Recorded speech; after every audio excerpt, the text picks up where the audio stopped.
Hello बच्चों, स्वागत है आपके अपने YouTube channel success life point में। कैसे हैं आप सब लोग? ठीक है, मस्त है, पढ़ाई कर रहे हैं, अच्छे से पढ़ाई करते रहिए। अभी फिलहाल हम लोग ट्रिगोनोमेट्री 20 नंबर बिहार बोर्ड के हिसाब से देखा जाए तो 20 नंबर हम लोग कंप्लीट किए हैं। आज जो है अलजेब्रा की शुरुआत करते हैं। अलजेब्रा यानी बीजगणित। सबसे पहले देखिए, अलजेब्रा जो है बीजगणित से भी 20 नंबर के पूछे जाते हैं। बीज गणित जो है आपका अलजेब्रा, इससे भी आपके बोर्ड एग्जाम में 20 नंबर के पूछा जाता है, 20 मार्क्स। इसमें क्या क्या पढ़ना है 20 मार्क्स में, सबसे पहले उस पर एक बार नजर दौड़ाते हैं। सबसे पहला नंबर टॉपिक है आपका बहुपद के बारे में। ठीक है, बहुपद के बारे में सबसे पहले पढ़ेंगे पॉलिनोमियल। सेकंड पढ़ेंगे दो चर वाला रैखिक समीकरण। दो चर वाला रैखिक समीकरण युग्म। दो चर वाला रैखिक समीकरण युग्म इंग्लिश में बोलूं तो pair of linear equation, pair of linear equation into variable.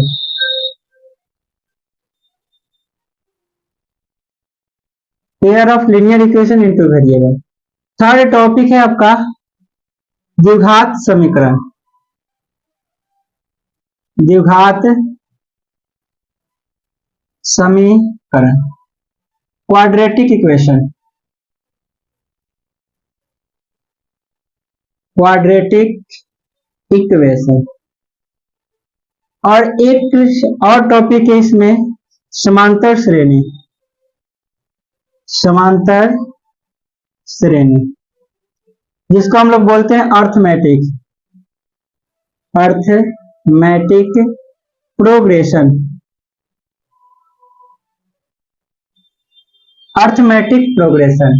ये चार टॉपिक आप लोगों को पढ़ना है, चार चैप्टर पढ़ना है। बहुपद, दो चर वाला रैखिक समीकरण युग्म, द्विघात समीकरण और समांतर श्रेणी या श्रेणी, इसी में हम लोग पढ़ेंगे।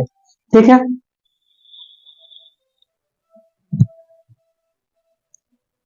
अब देखिए इसमें सबसे पहले इन चारों में से मिलाकर 20 नंबर के पूछे जाते हैं। लॉन्ग क्वेश्चन की बात करें तो लॉन्ग क्वेश्चन आपको दो चर वाले रैखिक समीकरण से एक तो फिक्स है और एक द्विघात समीकरण से भी बनने की संभावना होती है। दो चर वाले रैखिक समीकरण से जो है आपका 5 नंबर ग्राफ एक फिक्स है कि ग्राफ बनेगा ही बनेगा, तो ग्राफ भी आपको हम बताएंगे। ठीक है, तो सबसे पहला टॉपिक हम स्टार्ट करते हैं बहुपद पॉलिनोमियल किसको कहते हैं। तो देखिए, बहुपद पढ़ने से पहले आपको एक चीज का जानकारी होना चाहिए कि चर किसको कहते हैं। चर यदि आपको पता है, जिसको वेरिएबल बोलते हैं, वेरिएबल। अचर पता होना चाहिए, अचर यानी कांस्टेंट। ठीक है, चर और अचर पता होना चाहिए। देखिए, वेरिएबल का मतलब क्या होता है, चर का मतलब क्या होता है कि एक राशि है और वैसा राशि है जिसका मान बदलते रहता है, उसको हम लोग चर राशि कहते हैं। जैसे कहा जाए तो एक्स हो गया, वाई हो गया, जेड हो गया, यू हो गया, बी हो गया, डब्ल्यू हो गया, एस हो गया, टी हो गया। ठीक है, ईटीसी मान के चलिए कि ये सब आपका क्या है, तो ये सब जो है आपका वेरिएबल है। और अचर में किसको कह दीजिए, तो अचर में आप रियल नंबर ले लीजिए। रियल नंबर जानते हैं, वास्तविक संख्या। रियल नंबर जिसको हम लोग बोलते हैं परमेय संख्या, और अपरमेय संख्या उसको हम लोग रियल नंबर बोलते हैं। ठीक है, कुछ एबीसीडी के अक्षर भी है जो आपका क्या है, कुछ एबीसीडी के अक्षर भी है जो कि कांस्टेंट के रूप में आते हैं। ठीक है, तो ये हो गया चर, ये हो गया अचर। बहुपद में आपको एक और चीज का जानकारी होना चाहिए, पूर्ण संख्या। और पूर्ण संख्या आपको पता है होल नंबर। ठीक है, होल नंबर आपको पता है कि होल नंबर किसको बोलते हैं। तो पूर्ण संख्या जो होता है, बस जो नेचुरल नंबर होता है, नेचुरल नंबर के आगे ही जीरो लगा दिया जाए तो ये होल नंबर होता है। ठीक है, यानी इसको कहा जाए तो पॉजिटिव इंटीजर यानी धनात्मक पूर्णांक इंक्लूडिंग जीरो के साथ। ठीक है, उसी को हम लोग क्या बोलते हैं, पूर्ण संख्या बोलते हैं। तो एक चीज आपको पता होना चाहिए, एक और चीज आपको पता होना चाहिए, बीजीय व्यंजक। बीजीय व्यंजक किसको कहते हैं? तो बीजीय व्यंजक और अलजेब्रिक एक्सप्रेशन किसको कहते हैं? बीजीय व्यंजक। देखिए, चर और अचर को यदि हम एक साथ मिला देते हैं, चर और अचर को एक साथ मिलाते हैं तो हमारा बीजीय व्यंजक बनता है। जैसे मान के चलिए कि 2x लिख दिए तो बीजीय व्यंजक हो गया, by लिख दिए, ये भी एक बीजीय व्यंजक हो गया, 3x² प्लस 2 लिख दिए, ये भी बीजीय व्यंजक हो गया, 5x के पावर माइनस 2 प्लस 6 लिख दिए, ये भी एक बीजीय व्यंजक हुआ, x प्लस 1/x लिख दिए, ये भी एक बीजीय व्यंजक हुआ, root under 5x 3x² plus 5x plus 7x, ये भी क्या हो गया? बीजीय व्यंजक हो गया। ये क्या हो गया? बीजीय व्यंजक हो गया। अब देखिए, अब आते हैं टॉपिक बहुपद पर। बहुपद किसको कहते हैं? ध्यान पूर्वक सुनिएगा, ठीक है। अगर आपके पास कॉपी कलम लेके बैठे हुए तो साथ में लिखते भी चलिएगा। और सबसे पहला नंबर बात है समझना। सबसे पहले आप समझ लीजिए, उसके बाद वीडियो को रोक के आराम से लिख लीजिएगा, और समझ जाइएगा तो खुद से भी लिख सकते हैं। तो देखिए, बहुपद किसको कहते हैं?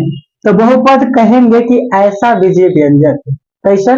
तो वैसा बीजीय व्यंजक जिसका चर का पावर पूर्ण संख्या में हो। क्या? तो चर का पावर पूर्ण संख्या में हो, मतलब आपको सिर्फ बीजीय व्यंजक में उस चीज को देखना है जो आपका क्या हो? चर हो। अचर से हमको कोई लेना देना नहीं है। अचर आपका रियल नंबर होगा, और रियल नंबर में या तो परमेय संख्या हो सकता है या तो अपरमेय संख्या हो सकता है। बात समझे? तो बहुपद किसको कहते हैं? तो वैसा बीजीय व्यंजक, मतलब एक बीजीय व्यंजक को ही हम लोग बहुपद कहते हैं। और बीजीय, वैसा बीजीय व्यंजक जिसका चर का पावर क्या चीज में हो? तो पूर्ण संख्या में हो। चर का पावर यदि पूर्ण संख्या में है तो उसको हम लोग बहुपद कहेंगे। देखिए, एग्जाम्पल से आपको क्लियर होगा। जैसे देखिए, अगर एग्जाम्पल में हम लिख दो कि बताइए 5, क्या 5 सिर्फ एक बहुपद है? तो कहिएगा कि नहीं, इसमें तो चर ही नहीं है, ठीक है। तो कहिएगा कि इसमें चर ही नहीं। तो जरा देखिए कि अगर चर नहीं है तो क्या इसको 5 गुने 1 लिखेंगे तो बदल जाएगा? नहीं बदलेगा, तो 5 के 5 ही रहेगा। तो जरा देखिए, आप जानते हैं कि एक जो लिखते हैं हम लोग, x के पावर 0 को भी लिख सकते हैं। लिख सकते हैं कि नहीं लिख सकते हैं? तो इसका मतलब कि देखिए कि ये जो 5 था, 5 को 5x के पावर 0 लिख सकते हैं। तो कहा जाए क्या 5 बहुपद है? तो देखिए, बहुपद में क्या देखना है कि चर का पावर पूर्ण संख्या में होना चाहिए। तो चर आपका x है और x के पावर 0 है, तो 0 क्या पूर्ण संख्या होता है? बिल्कुल होता है। तो चर का पावर पूर्ण संख्या में, इसका मतलब कि 5 भी क्या होगा? बहुपद होगा। बात समझे? इसका मतलब क्या हो गया कि कोई भी आप कांस्टेंट लिख दीजिए, कोई भी अचर पद लिख दीजिए, ठीक है, कोई भी अचर पद लिख दीजिए, वो क्या होगा? ये सभी के सभी क्या है? बहुपद है, क्योंकि इस सभी के साथ जो है चर के पावर 0 छुपा हुआ रहता है, ठीक है। तो यहां से आपसे पूछेगा क्या कि बताइए ये जो चर है, सॉरी, आपसे कहेगा कि बताइए ये 7 है, बहुपद 7, ठीक है। आपसे सबसे पहले पूछेगा कि 7 बहुपद है कि नहीं, तो क्या कहिएगा कि है। क्यों है? क्योंकि 7 है तो x के पावर हम लोग 0 लिख सकते हैं। और आपसे पूछेगा कि बहुपद 7 का पावर कितना है, तो बहुपद 7 का पावर कितना है? तो 0 बोलेंगे, ठीक है। बहुपद 7 का पावर 0 है, और केवल 7 का पावर कितना है? तो 1 है। बहुपद नहीं कहेगा, सिर्फ 7 का पावर कहेगा तो 1 है, और बहुपद 7 का पावर कहेगा तो 0 कहेंगे, ठीक है। तो एक कोई भी अचर क्या होगा? तो बहुपद होगा। अगर कोई भी एक 2x लिख दिया तो ये भी बहुपद है, क्योंकि इसके पावर क्या है? 1 है। 7x लिख दिया, इसके भी पावर क्या है? 1 है। 7x² ये भी बहुपद है। 5x के पावर 3 ये भी क्या है? 1/2x, ये भी क्या है? बहुपद है। तो हमको अचर से कोई लेना देना नहीं है, कोई लेना देना है। अब रूट अंडर 2x लिखा हुआ है, इसका पावर क्या है? तो 1 है। रूट अंडर 5x² लिखा हुआ है, तो इसका पावर क्या है? तो 2 है। 2x प्लस 3 लिखा हुआ है, तो जरा देखिए इसका पावर 1 है और इसका पावर 0, तो बहुपद है। अगर 5x² प्लस 6x प्लस 8 लिखा हुआ है, तो इसका पावर 2 है, इसका पावर 1 है, इसका पावर 0 है, तो ये भी बहुपद है। 1/2x³ plus 5x² minus 7x minus 8, एक का पावर 3 है, एक का पावर 2, एक का पावर 1, एक का पावर 0 है, तो ये भी क्या है? बहुपद है। अगर 1/2x² plus root under 5x plus 6 अब देखिए ये बहुपद है कि नहीं पूछा जाएगा, तो x के पावर कितना है 2 है, और यहाँ x तो रूट में है, तो रूट अंदर जब x रहेगा तो इसका मतलब कि x के पावर क्या आ गया 1/2 आ गया, तो ये बहुपद नहीं होगा। अगर एक बहुपद प्लस माइनस में लिखा हुआ है और उसमें से कोई भी एक पद, यदि कोई भी इसमें से टर्म आपका बहुपद का रूल का पालन नहीं करेगा तो समझिए कि पूरा का पूरा बहुपद नहीं होगा। बात समझे। अगर 2x के पावर 3 लिखा हुआ है, 5x के पावर -2 लिखा हुआ है, 6 लिखा हुआ है, पूछा जाएगा क्या यह बहुपद है? ये बहुपद नहीं है। क्यों नहीं है? क्योंकि यहाँ x के पावर -2 है जो कि पूर्ण संख्या में नहीं है।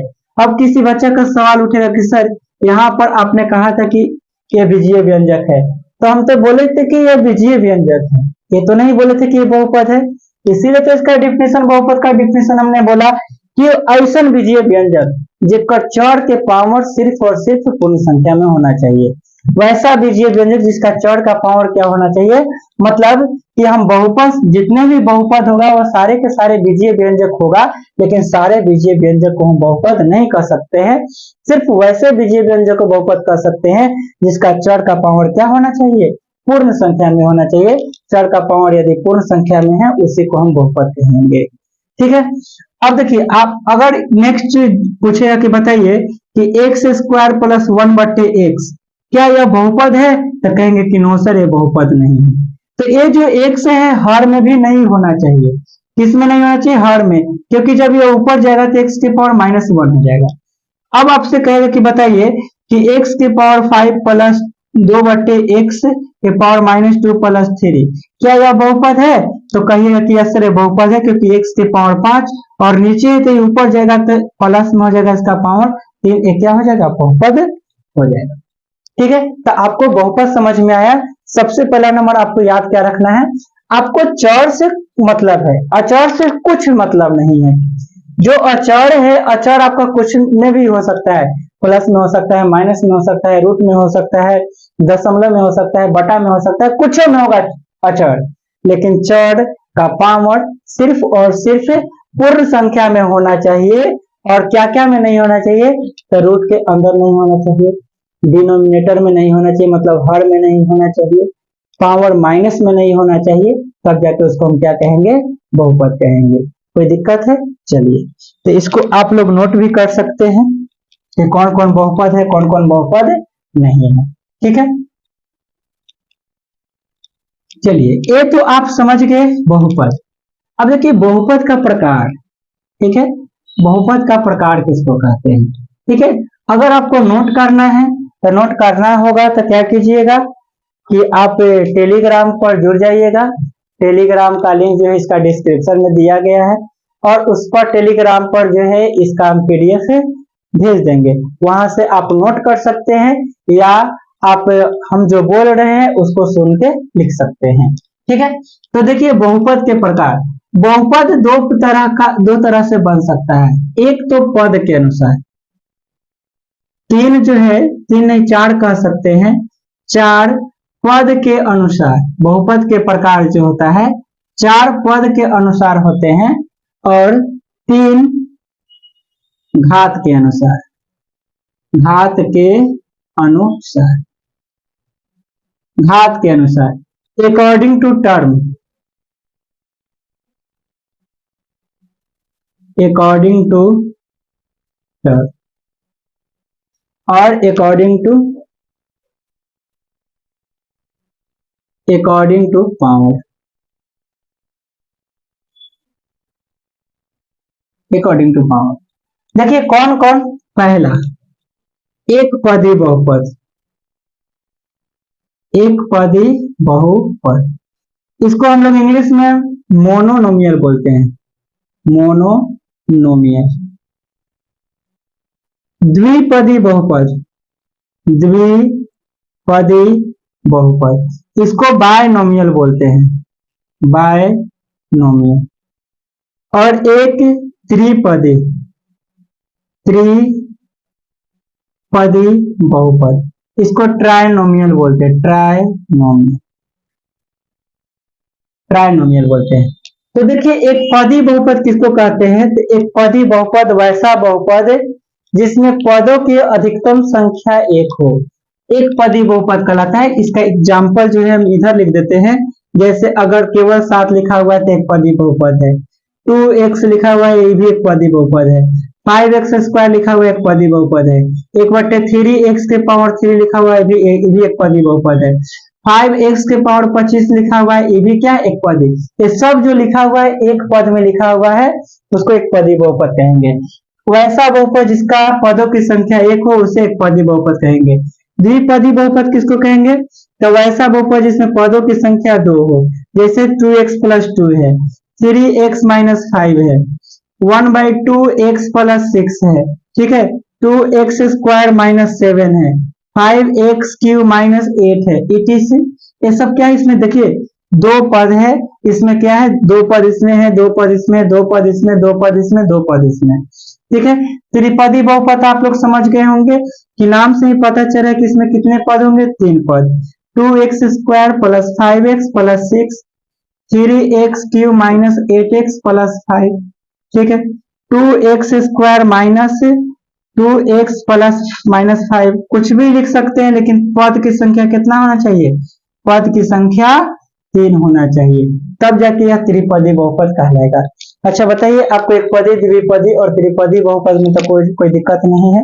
अब देखिए घात के अनुसार जो है 3 गो होता है। कौन कौन होता है? तो सबसे पहला नंबर है एक घाती। क्या है? एक घाती बहुपद। उसको हम लोग रैखिक भी बोलते हैं। क्या बोलते हैं? रैखिक बहुपद। एक घाती को रैखिक बहुपद भी बोलते हैं, जिसको इंग्लिश में लीनियर बोलते हैं। क्या बोलते हैं? लीनियर पॉलिनोमियल, ठीक है, लीनियर पॉलिनोमियल होता है। सेकंड क्या होता है? सेकंड होता है द्विघाती। द्विघाती बहुपद, द्विघाती बहुपद, इसको इंग्लिश में क्वाड्रेटिक पॉलिनोमियल बोलते हैं। क्वाड्रेटिक, ठीक है। अब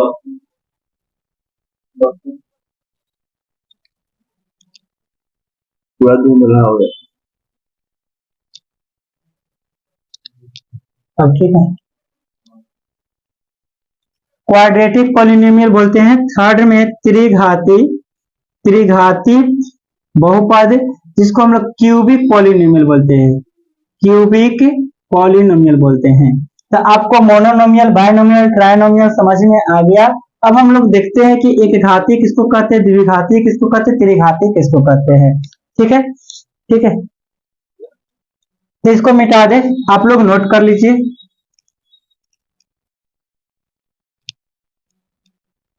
देखिए इस तो आसान है पद वाला, लेकिन थोड़ा सा इस पर आपको विचार करना होगा, ध्यान देना होगा। ऐसे सारे चीज आपने 9th क्लास में पढ़ रखा है। पहला हम लोग देखते हैं एक घाती बहुपद, एक घाती, जिसको हम लोग रैखिक भी बोलते हैं। क्या बोलते हैं? रैखिक भी बोलते हैं, ठीक है। ध्यान से सुनिएगा, इसको इंग्लिश में लीनियर पॉलिनोमियल बोलते हैं। एक घाती बहुपद किसको कहते हैं? तो कहेंगे कि वैसा बहुपद, वैसा बहुपद जिसमें चर का अधिकतम पावर 1 हो। वैसा बहुपद जिसमें चर का अधिकतम पावर कितना हो? 1 हो, उसे हम लोग क्या बोलते हैं? वैसा बहुपद जिसमें चर का अधिकतम पावर 1 हो, उसे हम लोग एक घाती बहुपद कहते हैं। इसका व्यापक रूप जो होता है, इसका व्यापक रूप जो होता है, आप याद रखिएगा कि ax + b होता है, और a is not equal to 0। a 0 के बराबर नहीं होगा, और इसका जो शून्यक होगा 1 होगा। शून्यक की संख्या कितना होगा? शून्य की संख्या 1 होगा, और वो एक कौन सा होगा? तो मान लीजिए कि वह एक अल्फा होगा, ठीक है। और शून्यक हम लोग निकालेंगे कैसे? तो शून्यक हम लोग निकालते कैसे है? अगर ये ax + b है तो बराबर 0 कर देंगे, तो ax बराबर -b हो जाएगा, तो x बराबर -b/a हो जाएगा, ठीक है। तो ऐसे हम लोग शून्यक निकाल सकते हैं। एग्जाम्पल के लिए देखिए कि अगर 2x - 3 है तो इसका पावर कितना है? तो 1 है। इसका पावर 1 है, मतलब एक घाती बहुपद है। तो इसमें अगर 0 के बराबर करते हैं तो 2x बराबर 3, तो x बराबर 3/2 हो जाएगा। अगर 5x + 3 है, बराबर 0 करेंगे तो 5x बराबर -3, x बराबर -3/5, ठीक है। तो यहां से यदि आपको हम बताएं कि अगर मान के चलिए कि केवल 7x, ये भी तो एक घाती है, तो इसका अगर शून्यक निकालना चाहेंगे तो क्या करेंगे कि बराबर 0 करेंगे, तो x बराबर क्या आएगा 0/7। तो 0/7 करेंगे तो x के मान कितना आ जाएगा, तो 0 आ जाएगा। x के मान कितना आ जाएगा, 0 आ जाएगा। ठीक है, तो आपको ये बात समझ में आया कि एग्जाम्पल में क्या क्या हो सकता है। तो एग्जाम्पल में हो सकता है 2x ये भी हो सकता है, 2x + 3 ये भी हो सकता है, 5x - 4 ये भी हो सकता है। आपका चर का पावर सिर्फ और सिर्फ 1 होना चाहिए। चर का पावर सिर्फ 1 होगा, तो चर का पावर सिर्फ 1 होगा तो उसको हम लोग क्या बोलेंगे, रैखिक बहुपद बोलेंगे, एक घातीय बहुपद बोलेंगे। तो इस बात को हमेशा याद रखिएगा। ठीक है, किसका व्यापक रूप ax + b होता है, और जो रैखिक बहुपद होगा x के साथ जो रहेगा अचर उसको a कहेंगे, और b हमेशा अकेला आएगा तो उसको अचर कहेंगे। ठीक है, तो इसको आप नोट कर लीजिए। एक बार फिर से बोल दे रहे हैं कि वैसा बहुपद जिसका चर का अधिकतम पावर 1 हो उसे क्या बोलते हैं, रैखिक बहुपद बोलते हैं। नोट कर लीजिए।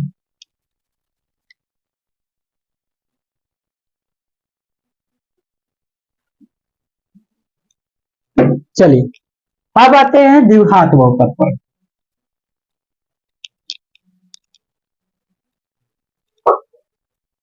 देखिए द्विघाती बहुपद, सेकंड, द्विघाती बहुपद। ठीक है, द्विघाती बहुपद किसको कहते हैं, तो वैसा बहुपद जिसका चर का अधिकतम घात 2 हो और उसका व्यापक रूप, उसका व्यापक रूप क्या होगा, तो उसका व्यापक रूप ax² + bx + c और a is not equal to 0। और इसका जो शून्यक होगा, शून्यक इसका 2 होगा। कितना होगा, 2 होगा। शून्य की संख्या 2 होगा और उसको हम लोग क्या मान सकते हैं, अल्फा और बीटा मान सकते हैं। और इसमें देखिए, इसमें देखिए कि इसका तो व्यापक रूप क्या था कि ax + b था, और इसका व्यापक रूप ax² + bx + c है। अब देखिए कि दोनों में डिफरेंस, a रैखिक का था ax + b, तो x के साथ a था लेकिन यहाँ x के साथ क्या है, b है। इस बात को याद रखना पड़ेगा। ठीक है, कि द्विघाती बहुपद में x स्क्वायर के साथ जो रहेगा उसको a कहेंगे, x के साथ रहेगा उसको b कहेंगे, और जो अकेला रहेगा उसको c अचर कहेंगे। ठीक है, तो इसमें शून्यक 2 हुआ, एगो अल्फा एगो बीटा। अब देखिए आपको जो 10th क्लास के लेवल से बता रहे हैं, तो द्विघात बहुपद जो होता है इसको हम लोग px लिखते हैं, और px लिखते हैं ax² + bx + c। ठीक है, जहां a is not equal to 0। यदि यहाँ से a को हम कॉमन ले ले तो क्या बचेगा, यहाँ से x² बचेगा, यहाँ b/a तो लिख सकते हैं, + c/a होगा। कोई दिक्कत, देखिए गुना कीजिएगा तो फिर ऊपर वाला आ जाएगा। a कॉमन ले लिए, मिल तो नहीं रहा था लेकिन जबरदस्ती लिए हैं, और इसको क्या हम ऐसे लिख सकते हैं, x² माइनस b/a और +c/a। और आपको हम बता दूं कि यहां से इसको समीकरण आप 1 मान लीजिए, यहां से जो -b/a आया है इसको हम लोग बोलते हैं शून्यकों का योग। क्या बोलते हैं, शून्यकों का योग। शून्यकों का योग को हम लोग अल्फा + बीटा तो लिख सकते हैं, उसका -b/a एक तरह से फॉर्मूला याद रखेंगे कि ये जो -b/a आया, क्या आया, तो जो शून्यक आपका अल्फा और बीटा आएगा, जो x का मान आएगा उसको जोड़ेंगे तो -b/a के बराबर आएगा। और -b क्या है, तो -b जो है, -b क्या है, तो x का गुणांक है। किसका, x का गुणांक है। और a क्या है, तो a जो है x² का गुणांक है, x² का गुणांक है। ठीक है, और a जो c/a है, c/a को हम लोग कहेंगे शून्यकों का गुणनफल, शून्यकों का गुणनफल। और इसको हम लोग क्या लिख सकते हैं, अल्फा बीटा। इसको क्या लिख सकते हैं, अल्फा बीटा। तो c/a क्या हो गया, a, और c को क्या लिख सकते हैं, तो अचर। क्या लिख सकते हैं, अचर बटा, अचर पद है आपका c, और बटा a क्या है, तो x² का गुणांक। x² का क्या लिखेंगे, गुणांक लिखेंगे। अब जरा देखिए कि शून्यकों का योग -b/a हो गया और शून्यकों का गुणनफल अल्फा बीटा हो गया। और यहां से अगर समीकरण 1 को देखें, समीकरण एक से देखें तो आपका जो पी एक्स बराबर था A into X square minus B बटे ए के जगह पर हम अल्फा प्लस बीटा तो लिख सकते हैं, और इंटू में क्या है, सॉरी यहाँ पर एक्स छूट गया है, ठीक है, तो यहाँ एक्स होगा और प्लस कितना, तो सी बट्टे ए के जगह हम अल्फा बीटा तो लिख सकते हैं। और ये जो फॉर्मूला आया ये भी एक प्रकार का फॉर्मूला ही आया कि जब आपका शून्यक दिया हुआ रहेगा तो शून्यकों का योगफल से और गुणनफल से उस बहुपद को पता कर सकते हैं जिसका शून्यक दिया हुआ रहेगा। यदि आपको बहुपद दिया हुआ तो उस बहुपद का डायरेक्ट हम माइनस बी बटे ए से उसका योगफल निकाल सकते हैं, शून्यक निकालने की कोई जरूरत ही नहीं पड़ेगा। तो चलिए हम इस पर एक एग्जाम्पल आपको बताते हैं, ठीक है, इसको मिटा दे, इसको आप लोग नोट कर लीजिए, ठीक है।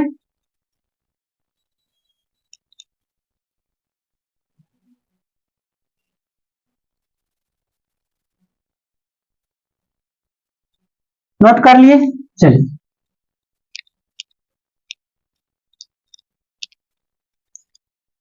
द्विघात बहुपद आगे बताएंगे जब द्विघात खत्म हो जाएगा तब, ठीक है, इसलिए निश्चिंत रहें, छोड़ के नहीं जा रहे हैं।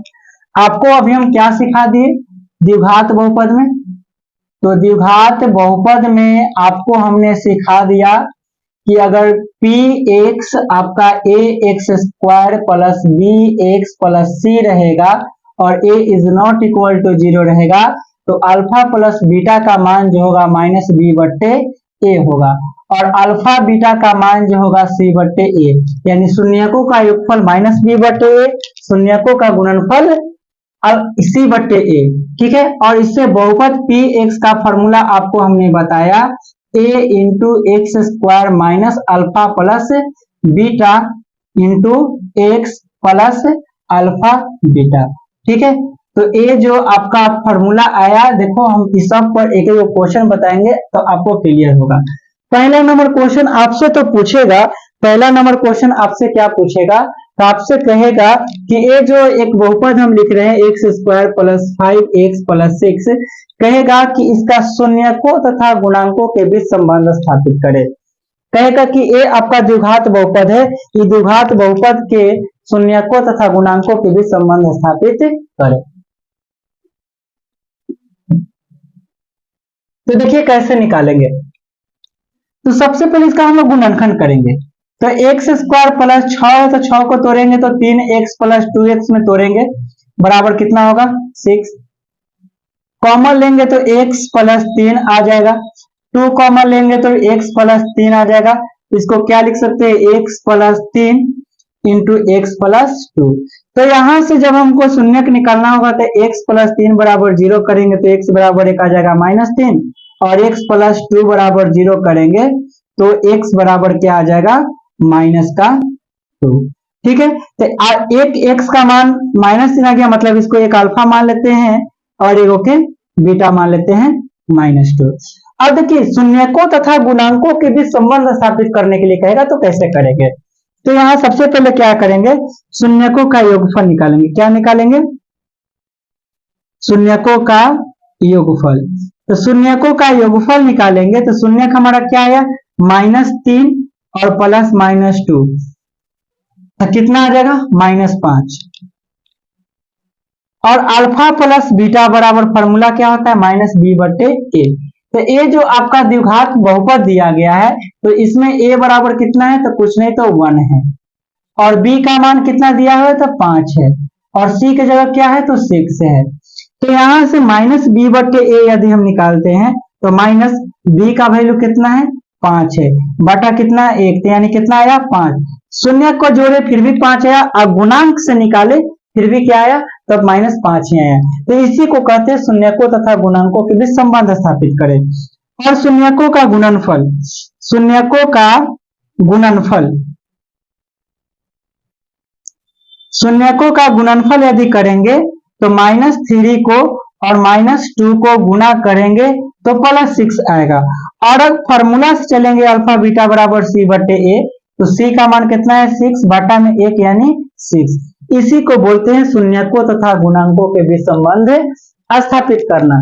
ठीक है, तो ऐसा क्वेश्चन कोई भी आपको दे द्विघात बहुपद का, तो सबसे पहले उसका आप शून्यक निकाले, शून्यकों का योगफल पहले उसको कीजिए और उसके बाद गुणांक से कीजिए, गुणांक से कीजिएगा और जोड़िएगा तो दोनों बराबर आना चाहिए, तो दोनों के बीच में संबंध स्थापित हो गया। ठीक है, अब देखिए एक और क्वेश्चन इस पर आपको हम बताते हैं कि अगर आपको क्वेश्चन एक्स स्क्वायर -5 दे दिया, एक्स स्क्वायर -5 दे दिया, तब इस सवाल को हम कैसे बनाएंगे। तो सबसे पहले देखिए कि आपको इसका शून्यक निकालना होगा, तो शून्यक कैसे निकालेंगे। तो शून्यक निकालने के लिए आपको क्या करना होगा, इसको गुणनखंड करना होगा। तो गुणनखंड कैसे करेंगे, इसको लिख सकते हैं एक्स स्क्वायर और 5 को √5 का स्क्वायर, बिल्कुल लिख सकते हैं। तो ये हो गया x माइनस √5 और x प्लस √5, एक बार माइनस में और एक बार प्लस में हो जाएगा। ठीक है, अब यहां से जब निकालेंगे तो x माइनस √5 बराबर कितना हो जाएगा, √5।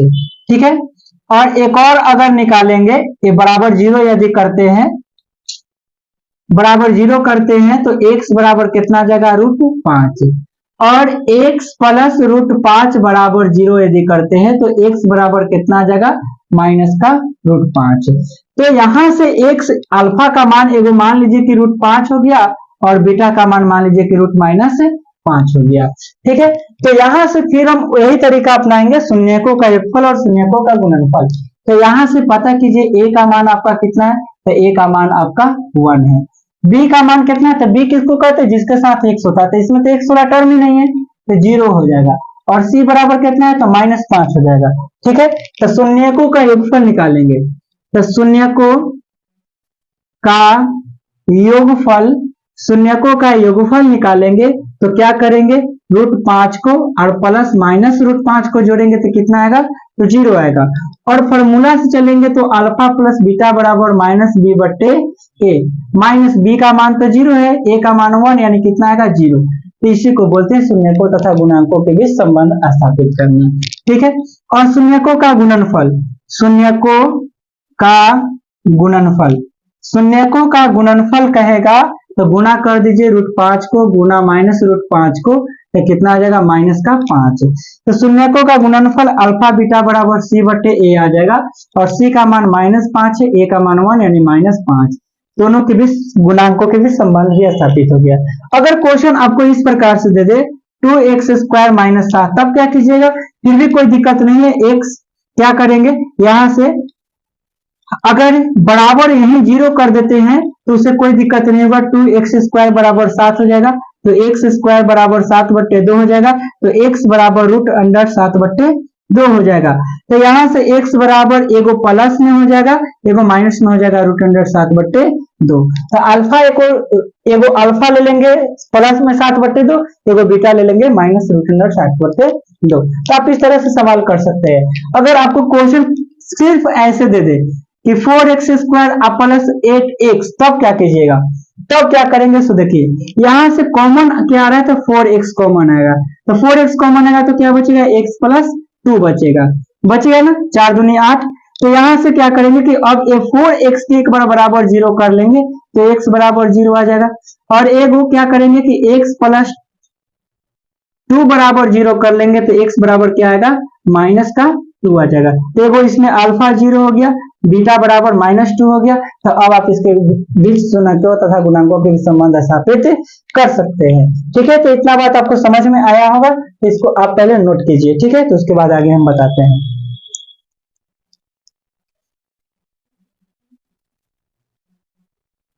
चलिए अब देखिए नेक्स्ट कैसे क्वेश्चन रहेगा वो आपको हम बताते हैं कि नेक्स्ट किस प्रकार से क्वेश्चन रहेगा।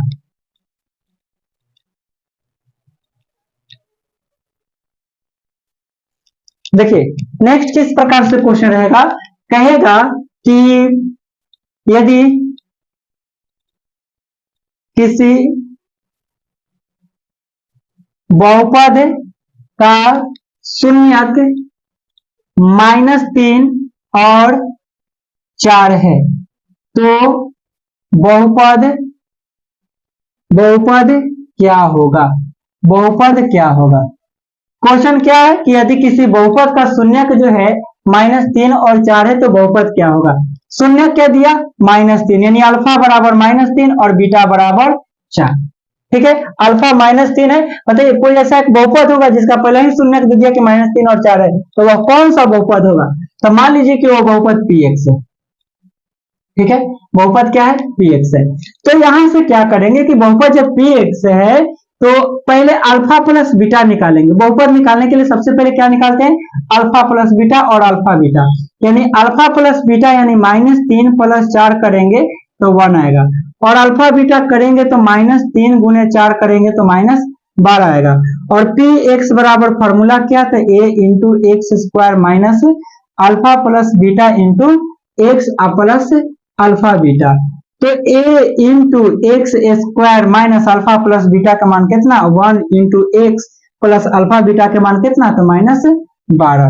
तो यहाँ क्या हो जाएगा? तो a into X square minus x और -12 हो जाएगा। अब a पर क्या आएगा? तो a पर कोई भी कांस्टेंट आ सकता है, तो यहाँ पर हम लोग 1 रखेंगे, इसके बाटा में कुछ नहीं तो 1 है, तो यहाँ 1 रखेंगे तो x square minus x minus 12 आपका आंसर आ जाएगा। मतलब यही एक ऐसा बहुपद है, यही एक ऐसा बहुपद है जिसका शून्यक जो है -3 और 4 आएगा। ठीक है, क्वेश्चन में आपको ऐसे भी दे सकता है कि अल्फा प्लस बीटा का मान 1/4 है और अल्फा बीटा का मान सिर्फ 1/4 है, -1/4 है। ठीक है, ये आपको क्या दिया? क्वेश्चन में शून्यकों का योगफल और शून्यकों का गुणनफल भी दे सकता है, और कहे कि बताइए वह बहुपद क्या होगा? तो बहुपद क्या होगा? तो पी एक्स बराबर निकालने के लिए क्या करेंगे? एक्स स्क्वायर, इसमें तो अल्फा प्लस बीटा दिया हुआ है, ये है A into X square minus alpha plus beta into X plus alpha beta. तो यहाँ क्या हो जाएगा? A into X square minus alpha plus beta की जगह क्या, और अल्फा बीटा की जगह -1/4। अब क्या करेंगे कि ये जो 4 है, 4 यहां पर रख देंगे a के जगह, x square minus 1/4 x minus 1/4। तो यहाँ 4 से जब गुना करेंगे तो क्या हो जाएगा? 4x स्क्वायर, और 4 से 4 कट जाएगा तो सिर्फ -x बचेगा, और यहाँ पर कितना हो जाएगा? तो 4 में 4 से कट जाएगा तो सिर्फ 1 बचेगा, तो यही आपका क्या आ जाएगा? तो बहुपद आ जाएगा। ठीक है, बहुपद का मान आ गया। तो देखिए इस पर और भी तरीके से क्वेश्चन बन सकता है, तो वो भी क्वेश्चन जो है, और जितना भी बिहार बोर्ड एग्जाम में पूछा गया प्रश्न है, ये प्रश्न सारे आपको हम अगला वीडियो में लेकर आएंगे। तो बताइए कि ये वीडियो आपको कैसा लगा, इसमें जितना भी बताया उतना सारा चीज आपको समझ में आया या नहीं, कमेंट सेक्शन में जरूर बताएं। और वीडियो को लाइक भी आपको करना है, शेयर भी करना है, और इसका टेलीग्राम से अगर नहीं जुड़े हुए तो टेलीग्राम का लिंक जो है डिस्क्रिप्शन बॉक्स में दिया गया है, आप टेलीग्राम पर भी जुड़ सकते हैं। ये सब का नोट्स आपको टेलीग्राम पर अपलोड कर देंगे। ठीक है, तो आज के लिए इतना ही, फिर मिलते हैं नेक्स्ट वीडियो में। Thank you.